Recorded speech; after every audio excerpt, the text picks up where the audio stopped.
Mr. Robot, Humans, and Ballers. They're all part of the segment's best new TV shows of the summer.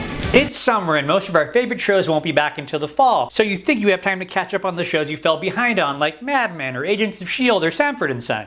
But then comes along a bunch of new summer shows that make us go, darn it, we have to watch them, and here's why. First out the gate is USA's new show, Mr. Robot. When you normally think of USA, you think of Blue Sky TV, think of Burn Notice, or what are the other shows on USA? I meant to say Burn Notice, White Collar, Royal Pains, Suits, etc. But they all usually generally follow a pattern where they're all kind of set in Miami and it's all beautiful weather and not much really important happens. So seeing a show with this much visual content and emotional content on the USA Network is a nice change of pace. When you hear the name Mr. Robot, you assume the show might be about androids, but it's not. That's actually the show Humans, which we're talking about a little later.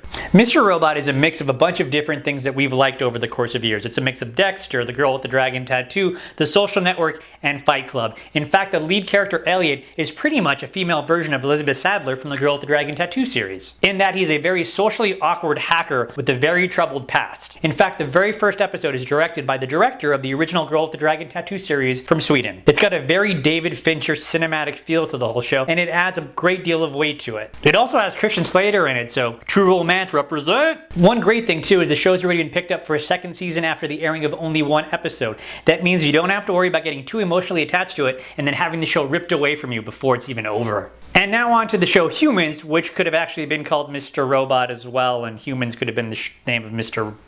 Anyways, Humans is like a grown-up sexy version of Small Wonder. Now if you're thinking Small Wonder was sexy enough to begin with, most likely you're on a list and you can't live near a school. The show is set in an alternate reality where we've become used to having android servants around. When a traditional family brings in a humanoid android maid, so to speak, it causes a lot of ruffles in the family. William Hurt also stars in a subplot on the series which has a very Pinocchio, Geppetto-like feel to it. The show also deals with the seemingly unhealthy relationship between man and technology, and we know that has never happened in the real world. There's two different interesting main stories going on here. The first is the backstory of the androids and how they got to be where they're at. The second is how their involvement with humans affects them. It's pretty much about the sense of loss. What does it mean to be replaced? Whether you're replaced at home or you're replaced at work. It's that sense that one day you might not be needed anymore by the people who you think need you the most. It's pretty powerful stuff for a show that's on the surface a sci-fi show, but really it's a very powerful drama and I think you should check it out. And if you don't want to, you're an asshole.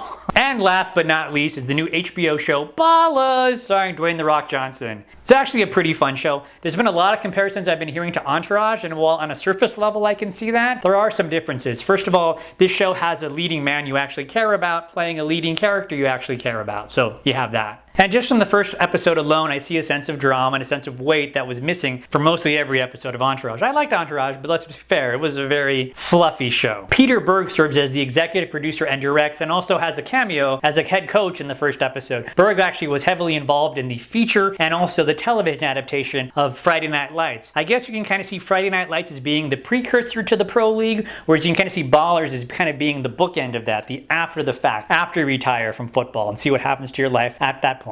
Like Entourage, it has a lot of surface things going on to it. It has fast cars, it has nightclubs, it has lots of naked women. Attractive naked women, not the unattractive naked women. So Mr. Robot, Humans, and Ballers. Are you gonna check them out? Have you checked them out, and what did you think? We wanna know. Leave a comment in the comment section down below and we'll read it in an upcoming episode. And we at the segment would love it if you would like, share, and subscribe. Every new subscriber means a great deal to the show and it's absolutely free. I'm Hank Romero, this is the segment. Until next time. Subscribe and never miss a new episode. Also follow the segment on Facebook and Twitter and check out prior videos. They are all just a click away. It has lots of naked women. Attractive naked women, not the unattractive naked women. Because that would... You can just say attractive women. I can just say attractive women? Not naked women? I think it will be assumed. Why is it assumed that all attractive women are naked? Well, aren't they? They should be. Okay, I'm just kidding. I just lost the attractive women viewers. The one, maybe.